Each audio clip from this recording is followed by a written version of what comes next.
All right, here we are for the final time this week. We get to dive into the big stories in the papers across Nigeria, the major headlines, the talking points. In the news cycle, we need to get on our bikes and pedal as fast as it moves. It never ever stops, and that is why Freshly Pressed is where you need to be at this time on the Smooth Breakfast on Smooth 98.1. We love music, we love life. We love to take a look at the news stories, get analysis, and get your contributions in because you also make it a very, very, very interesting morning. My name is Ayokunmi. It is another Friday, 16th day of January 2026. And just like that, the second half of the month has kicked into full gear. Where are the believers of 90 days in January? Come outside. We need to have a conversation because January is flying. It is flying, really and truly. I just hope it's been a productive and wonderful start to 2026 for you. It has been for me, and we are all thankful for that. All right. Joining me this morning to take a look at the news stories, give their analysis, and of course, perspective, which is very, very key. Two very, very, very fine gentlemen joining me on Zoom in the persons of AB Bozimo and Joseph Obari. Joseph, good morning to you. Welcome into the show. Good morning, Ayo. Good morning, AB. Good morning, listeners. It's nice to be here again. Great to have you as always. Sir Thank AB, you. welcome in. Good morning. Good morning, Ayo. Great to join you, Joseph, and especially glad to join the wonderful listeners out there. Let's get this cracking. Yes, let's get this cracking. But before we crack any eggs and make some omelets this morning, just to let you know how to join us on the show, WhatsApp is there. YouTube is live as well. YouTube, you can find us at Smooth 981 FM Lagos, Smooth 981 FM Lagos. And on WhatsApp, the number is 0911 0911 Please, please, please make the messages as concise as you can. Make it easy for me to read so that I don't appear like I'm falling down the stairs trying to get my bearings. Thank you very much in advance. All right, AB, let us begin our journey this morning. We shall start with this story in the Punch newspaper where it says the federal government has said the newly signed comprehensive economic partnership agreement between Nigeria and the United Arab Emirates UAE is designed to attract large-scale UAE investments into Nigeria's infrastructure and industrial sectors while positioning the country as a strategic hub for accessing the wider African markets. This was said by the Minister of Industry, Trade and Investment, Dr. Jumoke Oduwole. She said this on Thursday, where she defended the agreement amid concerns about its implications for local production and jobs. Amy, do you think that's something that we should be worried about? I mean, this agreement on paper, it looks like it makes a whole lot of sense. But practically, what do you think? Okay, I was very curious about a number of the elements of the story in terms of the language. For instance, somebody saying she was defending an agreement. And I know the basis upon which that defense was being mounted was the concern about potential loss of local jobs and all that. Then another thing, and I'll get into this detail, was somewhere along the way, she said, according to her, she said, beyond capital inflows, the agreement would also, quote unquote, allow Nigeria to import critical machinery and industrial inputs required to boost domestic manufacturing. So I now take the story from there. What was preventing us from doing that before this assignment was assigned? Let me put this all on a certain foundation. Okay. Enhanced trade deals that can give us access to other world markets and so on are, in fact, quite good. So let's just be clear that my perspective about this is, hey, new markets, new potential trading partners in a formalized manner should and could be an advantage to Nigeria. That is a platform from which I speak.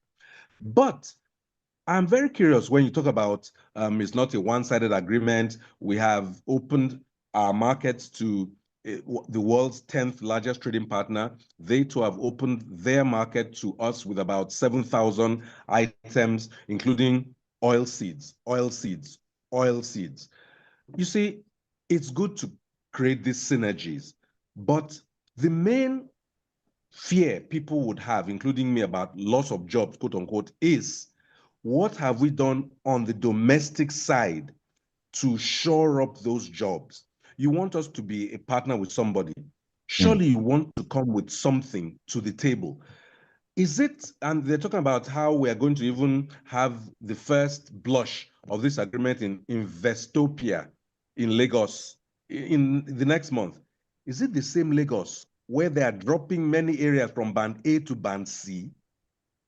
I say that because industrialization needs electricity Oh, yes. at a fundamental level. You are investing, you are importing equipment. Are they going to be powered by coal or kerosene? What have you done domestically to make your partnership in this agreement functional? So I have no problem with, the idea of reaching out. And in fact, they said it was an over an 11-month period. This agreement was hammered out and I's were dotted, T's were crossed. Kudos to the effort done. But what have we done here in terms of making it possible? Because they're agricultural inputs. How do you get an agricultural input from the farm where it is to maybe a port where it needs to be exported with the kinds of roads we see, where people were spending 19 hours from Lagos to the east? Is that the kind of road you are bringing crops or whatever on? So, hey, again, I'll end this piece of this story with this. On paper, there look like a lot of merits in terms of opening out a new market. In fact, in what is often considered a central logistics zone of the world, because Dubai and the UAE are central to the East and somewhere to Europe and to the West and even to Africa. So that's not a bad thing. And as the US becomes increasingly, fraught, it's not bad to have links in those parts of the world. Great. But I am not as worried about the impact of this agreement on local industry as I am seeing that our federal, and must I stress, state governments, and want to take one step lower, local governments are not applying energy to providing the base for industrialization and productivity. So we can hail the agreement for what it represents, but we have so much to do at the federal, state, and local levels so that we can indeed take advantage of that. Oh, they talked about how the UAE people are going to come and fund the coastal road. The coastal road, sadly, is not, in fact, is one road out of 4 billion that are needed to bring products to market. So let me just chip in a little bit here. And I think AB is on point on his observations on the enthusiasm expressed by um, Jumoke Oduwole on this whole agreement. But while you're emphasizing how very lucrative this is, how beneficial, as they say, the taste of the pudding is in the eating. What are we doing to be able to get the benefits of this? How many Nigerians have what it takes to be able to cash in on all of the beautiful things in this agreement, the enablement and so on? Let's take just aviation sector, for example, where we remember just not quite 2 years ago, the spat between Nigeria and the UAE over travels and so on, and how stubborn UAE was in the position it took. And just as recent as last November, they introduced more restrictive conditions for Nigerian travelers, such that if you are a Nigerian, you need a 96-hour what they call transit visa. You cannot get it. It's been stopped. You cannot get a transit visa through UAE for just 96 hours. You can't get.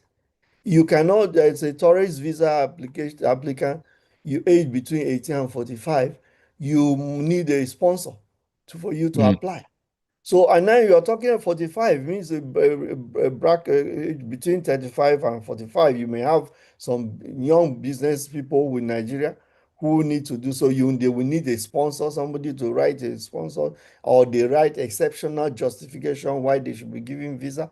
And then, of course, there is also the element of if you're over 45 years, you correct. must present your fourth bank account that shows that you have got $10,000 consistent balance in your account over 6 months.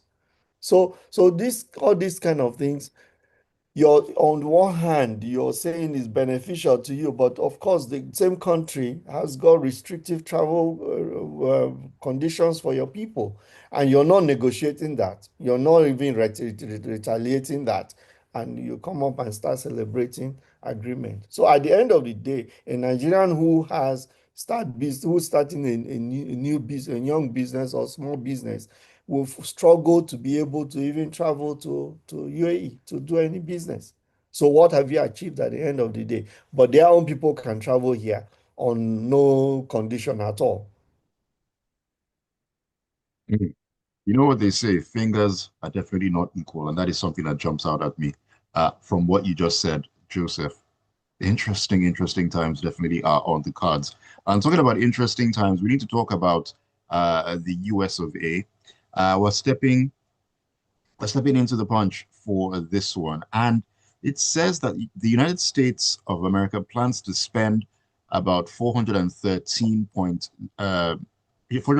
million dollars, about 587 billion naira on counterinsurgency operations in Nigeria and other African countries in 2026 amid worsening security conditions across West Africa. The allocation is contained in the U.S. National Defense Authorization Act for fiscal year 2026. It was obtained by the Punch on Thursday, and this is very interesting. Looking at the amounts of money that the U.S. is looking to spend for counterinsurgency in Nigeria and across West Africa. Now we know that to spend that kind of money, there has to be some sort of return on investment. The U.S. is not Santa Claus. The U.S. is not a benevolent spender like that. So there must be something that they want to get in return. Now, some schools of thought are saying that the US are trying to stick their fingers into pies, trying to, should I say, establish more areas where they have a level of control, looking at what China is doing, what Russia is doing, that the US is using this as some sort of pretext, in quotes, air quotes for those on YouTube. Could that be one of the reasons that the US is so interested in Nigeria's security situation and West Africa as well? Yeah, for those who make those arguments, and my response is, and so what? So if US is interested in Nigeria for economic interest, let us ensure that whatever it is balanced. Now, let's take for arguments people make, oh, US comes in, they have selfish motive. There is no country that doesn't have a selfish motive. China has selfish motives in Nigeria. And it's worse when they come in and they are not even respectful of your system. They don't even pretend to respect your rights to our people. Mm, They treat our people worse. Chinese people treat Nigerians worse. Russians are crafty in the way they do business with you and so on. So I would think that, well, even if America is coming in, let us ensure that there's a balance and it's mutually beneficial to both sides and we get our own benefits out of it. If you know how many Chinese are involved in illegal mining in Nigeria, you'll be alarmed. They are ripping off this country, and if you want to see an example, go to Venezuela. They talked about America going into Venezuela and picking up the sitting president, who had good working relationship with China, with Russia, and so on. So what happened? Did they lift a finger? Did any of these so-called superpower lift a finger to save that president? They supplied their intelligence and whatever equipment and devices to Venezuela. Did it mm, prevent US from getting in there and picking him away? So that's the point. So when you are dealing with a nation as powerful as the United States, it's good to ally with it. But just we should play our diplomacy our politics, international politics with wisdom, just the way India is doing. India is making sure, opening up for every person who wants to come in. But in doing so, they are strategic in whatever they are doing. If America, we've always had long-term relationship with America. It didn't start today. We've always had even good trade balances with America over a period of time. So we can strengthen all of that. If America is uncomfortable that China is getting interested in Nigeria and Russia is interested in Nigeria, let us see how we can use that to our own advantage. So Okay. that's the part. So if you're a beautiful bride, yeah, there'll be suitors. So Nigeria's got a lot to offer. And so if America is coming in and is bringing in something that is of interest to us, particularly to deal with a situation that has seemingly been intractable for our country, why can't we accept it? Last week, we got this news about the supply of military equipment to Nigeria. Yeah. It's Right. part of all this budget and so on. So I think it's a very brilliant exclusive story that Punch did there. And Punch has always been doing this kind of work of Are you there, Joseph? Okay. Looks like a temporary freeze on the on Joseph's network. AB, I was going to ask you the yeah. question. Joseph mentioned that we need to find a balance and be careful in how we deal with or do our international politicking and diplomacy. Are we doing a good job of that when it comes to the right type of politicking?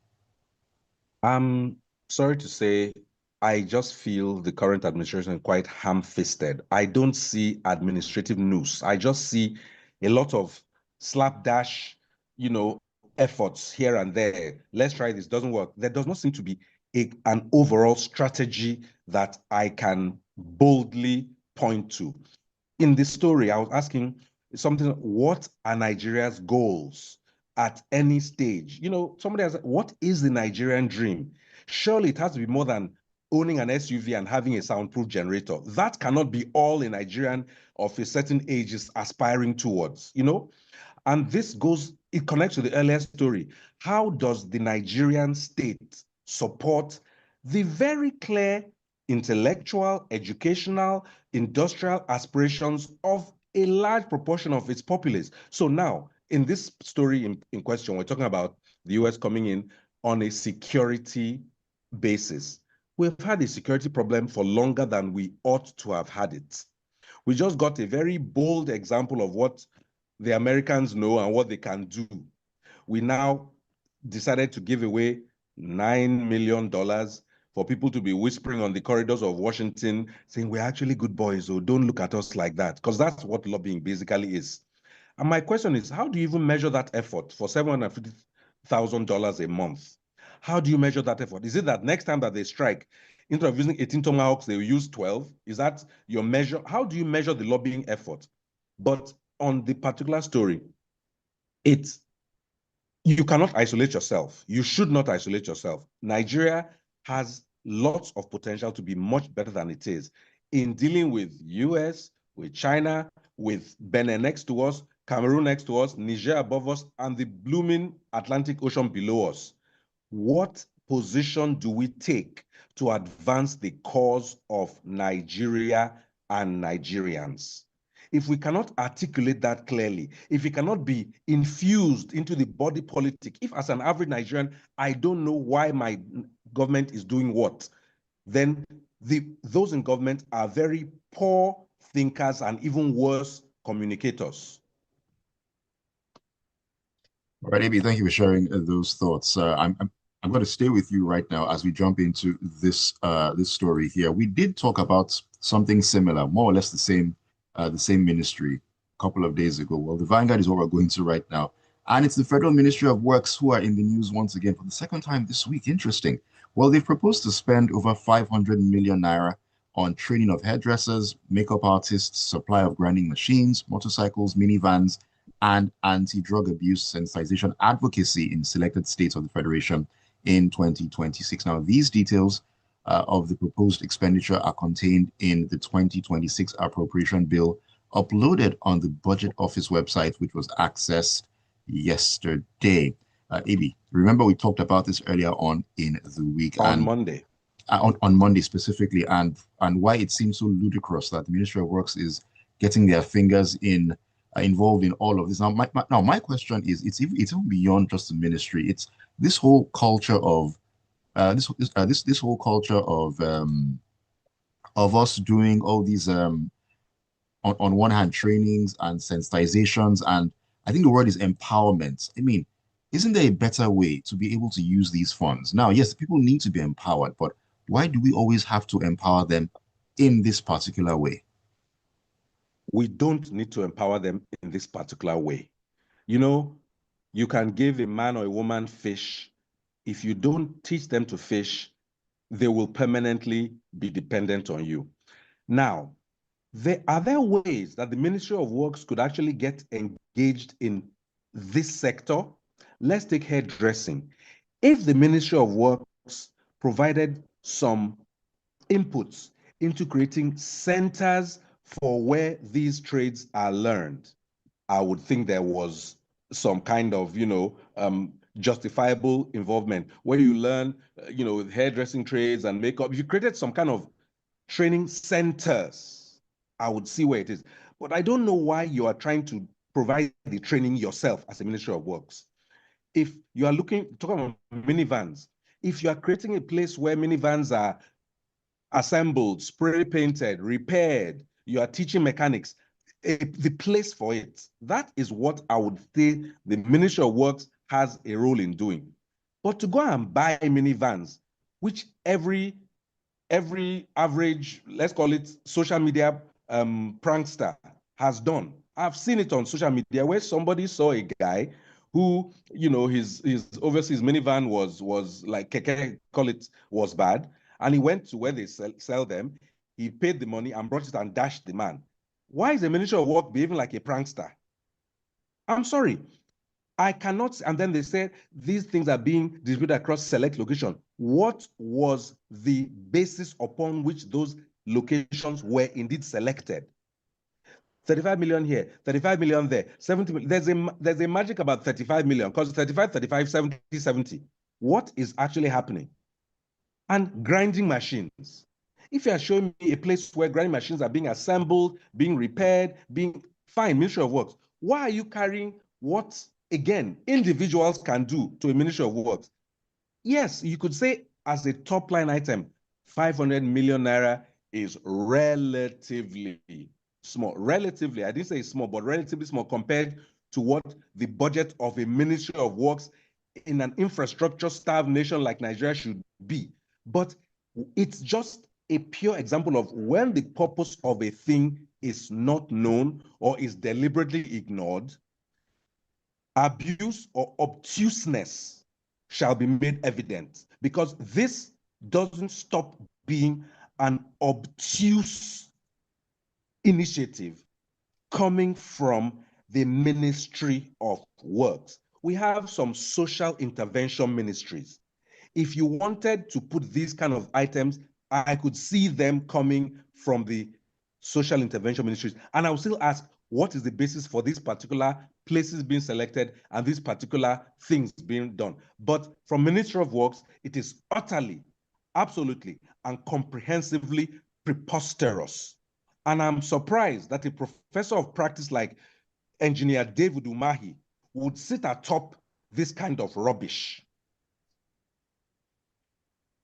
All right, let me take a few messages before we get back into the stories here, Joseph. This is Gilbert Musa in Festac, who says, on the Foreign Trade Exchange Initiative, Mr. AB has said it all. It's a welcome development, but first things first.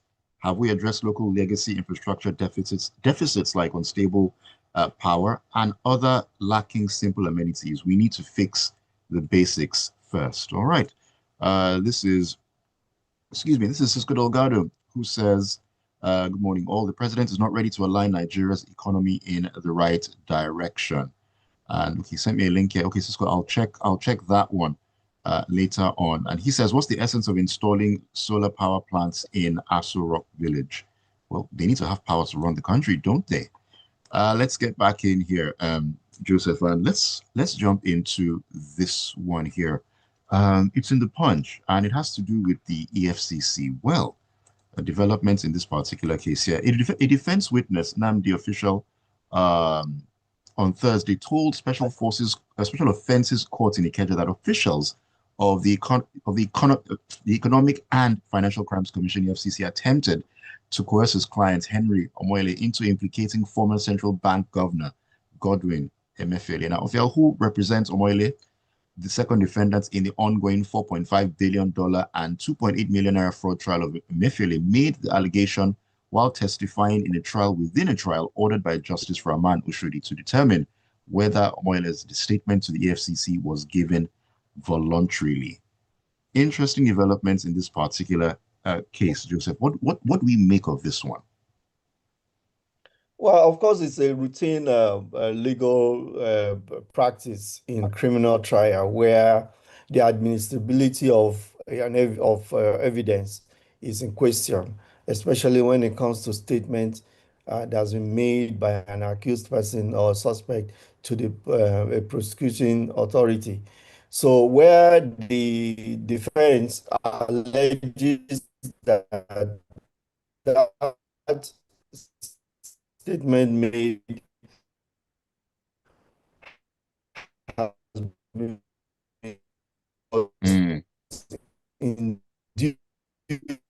Network is being a bit iffy. Joseph, if you can hear me, the network the It's network not on your end is being a bit sketchy. We can't hear you clearly. then the court pauses the process, the trial itself, Mm-mm. and then If you set can hear me, up Joseph, we can't hear you clearly. a, It's breaking. Your network is yeah, I not can, clear at all. wow, I can hear you now. I can hear Okay, you. Okay, okay, sounds okay. better That's better. now. You're back. You're back. That's better. That's Uh-oh. better now. Maybe you put off the video for a moment. Okay, it appears he... Okay, maybe you put off the video for a moment for now. Try again. Joseph? Okay, Uh-oh. it looks like Joseph has been able to sort that The particular problem. network gremlins. Yeah. This is The the network country gremlin. that this is the country that we're partnering with Okay, UAE. can you Okay. hear me? Yes. Joseph, put off your video for a minute. It might help. Throughput. Put off your video. Maybe you can't hear me. Probably not at this point in time. How Yeah. unfortunate at the tail end of the show when I was hoping to get his thoughts in on that particular story. But let's see if it's going to work now. He has turned his video off. All right, Joseph. Let's see Yes, let's if see. we're able to hear Joseph, you. You are muted, by the way. Let's you're try this muted, before I Joseph. take the messages. Okay, can you hear me now? Yes, we can, Yes, loud and better. clear. Oh, Just all right. just So run through the sorry. story. Sorry about that. It's like I explained it before. I said it's a trial within a trial. It's simply a process of establishing the administrability of a statement that has been made, but this as evidence before the court. Can the court find any probability in probable strength in terms of a statement? So this what the defense is trying to say is that look, this evidence that EFCC is relying on is corrupt. It wasn't objectively recorded. It was induced, and that all of that. So eventually the judge will determine the admissibility of that piece of evidence. And it's very important because if it cannot stand, then of course the prosecution cannot rely on it. Under the Administration of Criminal Justice Act 2015, uh, the presence of a lawyer is required for a statement to be made, taken from an accused person. So, and the lawyer is saying, I was there and I witnessed what happened. And I actually saw that my client was harassed, he was coerced, he made, when answers a question and he wants to write what he has answered, they force him to write something contrary to what he has said. So if all of this is through the addresses by both sides of counsel on both sides, they are able to, the defense is able to convince the judge on the involuntariness of the statement obtained, then to be struck out as evidence for prosecution and it be thrown out. So it's very significant. It's really true that EFCC did, and they, of course, they should know the implication of that under the Right. ACJA, that it's something that can be used that to challenge their prosecution eventually. All right, let me run through the messages real quick so we can wrap things up on the show. Ajayi Olonilowa in Magodo Jerry. Sherry, good morning to you. He says, good morning, Ayo, and the fine gentleman in the house. It's absolutely ridiculous and smarks of fraudulent intent for the Federal Ministry of Works to even think of empowering Nigerians with all sorts of tools for their trade. What's the job of the Ministry of Women Affairs and Poverty Alleviation? There's also the Humanitarian Ministry as well. That's Ajayi sending a message in here. This is Rexy in Surulere. He says, the good thing about signing the type of agreements we have with UAE is that the whole country will not be totally ready for investment in one day. The coming of FDIs will propel states and local governments up to their investment climate and make themselves the choice of such investments. Every state has places they have more electricity than others. When Lagos snatched Dangote refinery from Ogun, the latter learned important lessons and prepared better to get Dangote's port. That is how competition breeds development. I'm not going to read the second part of your message because, frankly, there was really no need for it. So let's be civil in our engagements here. So I'm going to leave the second part of your message out. Rexy, thank you very much for sending it in. Regardless, this is Tajuddin who says, good morning, Ayo, Ibi, and Joseph. On the Ministry of Works initiative, you already know why they initiate the initiative. You know the maths and logic better. Ibukun says, good morning. Joseph is absolutely correct on the dealings with the US and other countries. While on the subject of diplomacy, do we have ambassadors yet? And how long did it take? We do have ambassadors, but we don't know where they will be, doing their thing at the end of the day. On the Ministry of Works budget, recall that Governor Fashola complained that his budget was inflated by the legislature. So I suspect these are so-called constituency projects added by the legislature. And the ministry did not negotiate the travel restrictions because it wants Nigerians to use e-meetings and save travel and hotel costs. But they don't use e-meetings or Ibuko. So we should be the ones having the e-meetings. Amadi Nicola says, Dave Umai is progressing in error as far as I'm concerned. There are other ministries like the Ministry of Humanitarian Affairs, Ministry of Women Affairs, Ministry of Poverty Alleviation. We have so many ministries. So many Nigerian federal roads are already death traps. For example, the Enugu to 9th Mile Makodi Road. And as for our current National Assembly headed by Godswill Akpabio, they should address this provision by its proper title, hashtag 2027 campaign strategy.